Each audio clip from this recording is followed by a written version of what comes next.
Hello, everybody. My guest today is Jay Gibb. He's the founder and CEO of a B2B SaaS company called CloudSponge, which sells an address book widget and contacts API that companies like AirBnB, Nextdoor, Yelp, GoFundMe, and Stitch Fix use to grow their customer bases virally. Jay, are you ready to take us to the top? Let's do it. All right. So people know, again, when they sign up with maybe Airbnb and it says invite a friend and, get a kickback or get something free. I think they understand that mechanism. Are you the guy powering that? Well, they build their own referral program. So they send out those emails and they do all that split testing. The part of that, that UI that we're responsible for is everything that comes after, like the Gmail button or the Yahoo button or the AOL button. So we have a few dozen integrations with all the different address book providers around the world, like, webmail providers like Gmail and Yahoo. And these companies, they don't want to build all those integrations and maintain them themselves, right? So we're responsible just to make those address books available inside our customers' websites so that their users don't have to switch between tabs and windows and go try to copy and paste and create a comma-separated list of email addresses, right? Just make those address books available really easily for the user. Interesting. And is this a SaaS model? Yeah. Okay. So give me a general, I don't want to go down every customer cohort because I'm sure you have a ton of them, but for the sake of time, what does the average customer pay per year for your tool? Blended average is 100. We just breached 100 a month. We just went over 100 a month. Okay. $100 per month? Yeah. Okay. Got it. So you do have a long tail then. There's a lot of kind of gamified little kind of apps, widgets, things like that kind of build you in as well. Yep. Interesting. Okay, so $100 per month average there, and put all this on a timeline for me. When did you launch?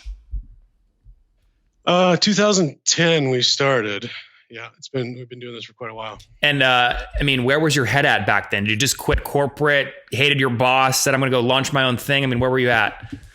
Well, it's kind of similar to the Basecamp 37 Signals story where, we're an agency. We have an agency with a couple dozen developers, and this is one of the products that we've spun out on our own. So that the agency still exists. We still do client work. It's still a services business sort of powering it and allows CloudSponge to have an elastic workforce. But CloudSponge itself was, something where, back in, I think it was 2009 or so, we decided we were going to start to, try to get into the product game and get some more irons in the fire in terms of, passive income sources. So that's kind of where it came from. And when you spun it out, is it a clean cap table or does the agency call it 10% of the tool? Yeah, so it's its own company, it's got its own cap table, but it's not identical to the agency. There's some differences there. And do you spend most of your time on the tool or the agency now? I'm probably about 60-40 in favor of CloudSponge right now. I'm responsible for CloudSponge. But I still have work to do at the agency. But come on, Jay, the margins are way better on a tool than selling people's time. Why not take the leap and go all in on the tool? Yeah, it's a good question. I ask myself that all the time. Are you bootstrapped? Well, if you count like some initial funding that came from the agency as bootstrapped, then yeah. Yeah, basically. How much did the agency put in? A couple $100,000. Okay, just a fun kind of initial prototype. Yeah, we initially set aside $100,000 to do an experiment, and actually that experiment didn't work out. But CloudSponge was one of the things that we discovered in that journey, and so then we doubled down and put another $100,000 to actually get CloudSponge to market and get it to a place where it was paying its own bills. That's great. And then what have you scaled to today in terms of total customers? We went up and then down. We kind of went up at one point. The peak was around 2014. We had almost 1,000 customers, but they were like crappy customers. Churn rate was pretty high. How high? Like over 5% per month. Okay. And our, MRR per customer, like our ARPA was $25. Like it was pretty bad. So we made a decision to just increase the price, increase the quality of the brand and the product. And now we have fewer customers than that. Today we've got about 350 customers or so. Okay. But our lifetime value is 5 times higher. Our churn rate is way better. What's the churn today? Logo churn is about 2%. Oh, that's great. Logo churn 2% per month. What about revenue churn? Net MRR churns about 1% per month. Okay, that's pretty good. That's awesome. Yeah, 2% logo churn per month. That's great. And then look, I love this story because 1,000 customers paying $25 a month, right? It's 25 grand a month. If you double down and focus, right, 350 customers, 4x your price point to $100 per month. Now you got 35 grand a month. So less customers, more revenue. It seems to be working. Yep. And if we go, so if you're doing 35 grand a month today, what were you doing about a year ago, November 2017? Unfortunately, about the same. We've been pretty flat for the last couple of years. And that's my challenge right now is to get off that hump and to figure that out. Why do you think it's flat? Individual sales, like selling to individual companies rather than looking for those one-to-many sales and looking for those platform partnerships and, agency partnerships, people that can sell us in bundles and into larger groups of customers. So we're starting to put a lot more energy into that right now. Mm-hmm. What's the team size today? Not on the agency, just the tool. So that's a blurry line for me. We have an elastic, there's 7 people from the agency who participate in CloudSponge in any given year. Our FTE is probably 2 to 3 people at a time working full time.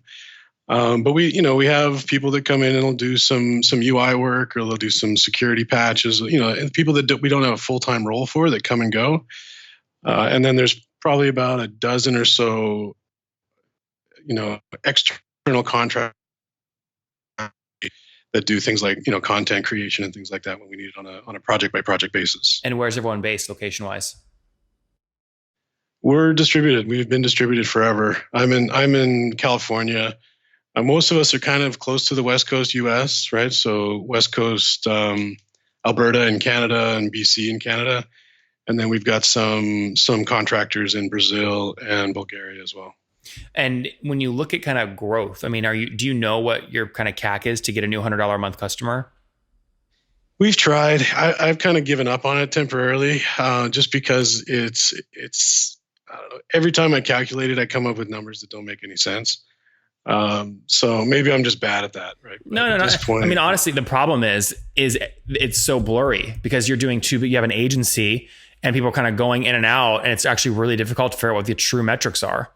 Yeah. As far as CAC, you're totally right. It's tough to figure that out.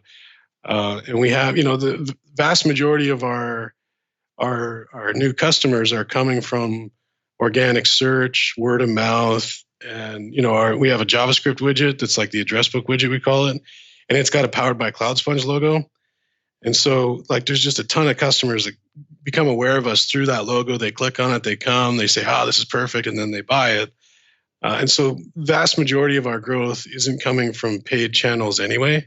You know what I mean? Yeah. And so every time we try to do CAC, we'll try to create channel specific calculations for CAC, and they always end up being awful. Anytime we really try to do much paid acquisition and things like that, it ends up just being wasted money. So if you're not going to go all in and really commit to the tool, or vice versa, why not pick one and sell the other thing? Either pick the tool, sell the agency, or pick the agency, sell the tool. Courage, I guess. You're just scared. Yeah. It's a tough question. It's like I said, it's a question I think about quite often in terms of, making a choice between them. It is a lifestyle choice, a lifestyle business, I guess, in a lot of ways. And I really enjoy doing both. So, yeah. At this point, I'm happy. I really enjoy my day to day. Let me push you, Jay, a little bit on this. So 35 grand a month times 12. So let's call it 420 grand per year right now on the tool. Now it is flat, so you're not going to get some crazy valuation on it, but I bet you could probably find a buyer for this for call it 1 or 2x AR. So maybe between 500 and call it 700K. Let's say you got an offer for, 500, 600K to sell the tool. Again, would you take that money, then go double down and build up the agency? No. Okay, so you said that pretty quickly. Yeah, no, I wouldn't. Okay, and why is that? I think there's a lot of potential. I think we have a lot of experiments left to run, a lot of things left to try on the tool. But Jay, it's flat. You've tried for 2 years, right? You've been trying for a while to grow it. Yeah, you're right. So what's going to change? What do you think is going to? What's your plan? What do you want to do differently? Well, like I mentioned earlier, I think one of the things that I'm really excited about for the next 12 months is focusing on those one-to-many sales opportunities. So building the tool into platforms and establishing pricing models for agencies, building reseller programs, affiliate programs, and things like that. We haven't tried those things before, so I think there's still a lot of ground left to cover, and I'm not ready to get rid of it. I think we can do a lot better than $35K a month. Yeah, no, this is going to drive you crazy, but then I would say, okay, if you believe that, then go all in. Shut the agency down. Put 7 full-time, not 3 full-time. Why not do that? Again, lifestyle choice. I've got a lot of people at the agency that depend on me. I like it a lot. I enjoy working with those clients, and it's just not something I want to get rid of. Yeah, it's tough, man. Look, I'm pushing you on both sides. There's no right answer. I'm just want to get your thought process. Yep. All right, let's wrap up with the famous 5. Number 1, what's your favorite business book? What would Google do? Number 2, is there a CEO you're following or studying right now? Yeah, right now I'm addicted to Patrick Campbell from ProfitWell. Number 3, how many hours of sleep do you get every night? And oops, I skipped one. Sorry. What billing tool do you guys use? What billing tool? Yeah. We use Chargeify. Okay, Chargeify. And then what, you put ProfitWell on top of it? Actually, we put ChartMogul on top of that. I'm not a ProfitWell customer. I just like the CEO. Oh, got it. Okay, got it. So Chargeify and ProfitWell. And what do you like about Patrick? Chargeify and ChartMogul. Oh, sorry. Chargeify and ChartMogul. Sorry. What do you like about Patrick? He's putting out great content. He's doing these really great teardowns. The pricing page teardown? There's all the pricing page. Well, they do the pricing page teardowns, but then he's also using a lot of ProfitWell data to give insights into how things like a case study might affect the price points that people choose in your product. And he's really taking it to a really deep level that I found really fascinating and helpful. Yeah. And what's your current situation today? Married, single, kiddos? Married, 3 kids. Oh, wow. Full plate. How old are you? 41. And last question, what do you wish your 20-year-old self knew? I think 20-year-old me would have been good to know earlier that it's a powerful thing to build multiple income sources for yourself when you're younger. Don't just depend on the money that you make from your job. Guys, build multiple income sources sooner. Coming from CloudSponge CEO Jay launched the company back in Jay launched back in 2010. Now about 3 people full time on it, based in across many remote locations. 2% logo churn per month, 350 paying customers, about $100 per month per customer. That's the 35 grand, obviously per month. That's flat year over year because they've changed their customer mix, higher ARPU but lower volume. They put about 200 grand in the company to get it going. Again, going to test some things over the next year to see if he can fuel growth again while he keeps the agency on the side. Jay, thank you for taking us to the top. Thanks, Nathan.